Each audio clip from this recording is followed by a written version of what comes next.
अंधेरी east और waste को connect करने वाला घोखले ब्रिज का एक हिस्सा आज खुलने जा रहा है। नवंबर 2022 से ये ब्रिज बंद था, जिसकी वजह से आसपास के इलाकों में काफी ट्रैफिक होती थी। अंधेरी के एमएलए अमित सातम इस वक्त हमारे साथ जुड़ रहे हैं। काफी महीनों से, सालों से बल्कि ये आपका फॉलोअप देखा गया इस ब्रिज को खोलने के लिए। आज खुलने जा रहा है, क्या कहना चाहेंगे?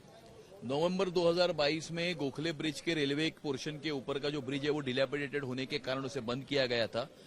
इमीडिएटली दिसंबर में हमारे पालक मंत्री मंगल प्रभात लोढ़ा जी ने मीटिंग ली थी और रेलवे और बीएमसी के बीच का कोऑर्डिनेशन करके दिया था। उसके बाद इमीडिएटली बीएमसी ने ब्रिज तोड़ने का और फिर नए कंस्ट्रक्शन का जो टेंडर है, जो वर्क ऑर्डर है वो दिया। और ये रिकॉर्ड 15 महीनों में ये जो गोखले ब्रिज है वो उसकी जो एक साइड है वो खुल रही है और आज रात को 12 बजे के बाद में to and fro traffic movement जो है वो शुरू हो जाएगा। मुंबई महानगर पालिका के इतिहास में किया गया सबसे फास्टेस्ट ये जो प्रोजेक्ट है वो ये गोखले ब्रिज का रिकंस्ट्रक्शन है। आप फास्टेस्ट कंस्ट्रक्शन कह रहे हैं। विपक्षी दल की तरफ से, खासकर आदित्य ठाकरे की तरफ से ये कहा जा रहा है कि ब्रिजेस तैयार हो जाते हैं लेकिन सीएम डीसीएम अपॉइंटमेंट नहीं देते, इसलिए ब्रिजेस का जो काम है वो या तो डिले किया जाता है या रोक कर रखा जाता है कंप्लीट होने के बाद। नहीं, इस प्रकार का आरोप करने वाले जो लोग हैं, मेरा उनको ये सवाल है कि 2018 में जब गोखले ब्रिज का एक साइड जो गिर गया था उसके बाद में वो महानगर पालिका में सत्ता में थे, वो उसका जो नए कंस्ट्रक्शन का टेंडर वर्क ऑर्डर देने के लिए 2 साल क्यों लगे? मार्च 2020 में वर्क ऑर्डर दिया गया। उस समय पर राज्य में भी उनकी सरकार थी, वर्क काम शुरू होने में और 1.5 साल लगा। नवंबर 2021 तक काम ही शुरू नहीं हुआ।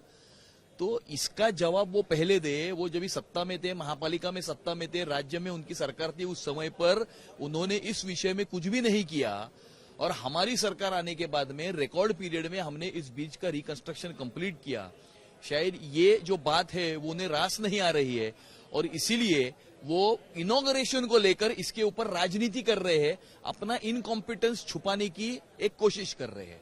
साथ ही साथ वहां के रेसिडेंट्स जो है लोखंड वाला जुहू की अगर बात करें तो ये कहा जा रहा है कि गोखले ब्रिज खुलने जा रहा है लेकिन बर्फी वाला ब्रिज जो कनेक्टिंग करता है जुहू ले जाता है, जो काफी इंपॉर्टेंट हिस्सा है, उसमें 2 मीटर का फर्क रह गया है। और ये डिजाइन काफी, आप कह सकते हैं कि बीएमसी के ऊपर सवाल उठाए जा रहे हैं कि उनके नेग्लिजेंस की वजह से आते 1 साल तक ये ब्रिज जुहू तक नहीं जा पाए।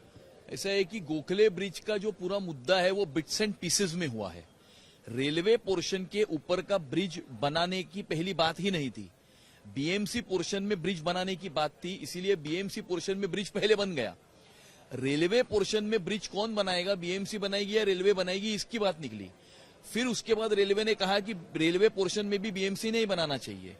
वो जब भी डिजाइन फाइनल हुआ तो रेलवे ने रिक्वेस्ट की कि 1.5 मीटर से उसको रेज करके आप उस ब्रिज को बनाइए।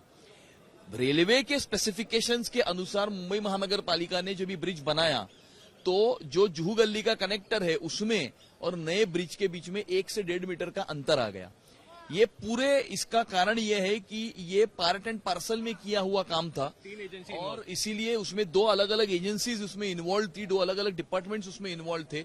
इसके लिए ये जो लूप होल है इसमें रह गया है।